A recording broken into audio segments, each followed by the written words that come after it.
Canva app দিয়ে video edit করার জন্য আপনাকে প্রথমে ক্যানভা অ্যাপে প্রবেশ করতে হবে।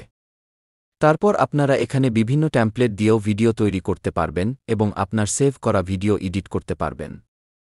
তো এখন আপনাকে দেখিয়ে দেব কিভাবে আপনি আপনার সেভ করা ভিডিও এডিট করবেন। এর জন্য ক্যানভা অ্যাপের কর্নারে একটি প্লাস আইকন দেখতে পাবেন, সেখানে ক্লিক করুন। এরপর ভিডিও অপশনটিতে ক্লিক করুন। তারপর আপনি যদি শর্ট ভিডিও এডিট করতে চান তাহলে এই অপশনটিতে ক্লিক করুন, আর যদি লং ভিডিও এডিট করতে চান তাহলে এই অপশনটিতে ক্লিক করুন। আমি শর্ট ভিডিও এর অপশনটিতে ক্লিক করলাম। এখন নিচে একটি আপলোড অপশন দেখতে পাবেন, সেখানে ক্লিক করুন এবং ভিডিওতে ক্লিক করুন। তারপর এখানে নিচে অনেকগুলো অপশন দেখতে পাবেন ভিডিও এডিট করার জন্য।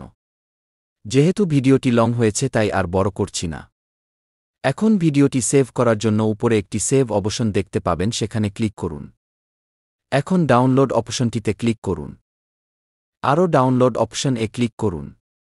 অবশ্যই ভিডিওটিতে একটা লাইক দিবেন, আর যদি কোনো সমস্যা হয় তাহলে তা কমেন্ট জানাবেন। আর হ্যাঁ, এ ধরনের রিয়েল ইনফরমেটিভ ভিডিও পেতে চ্যানেলটিকে সাবস্ক্রাইব করুন।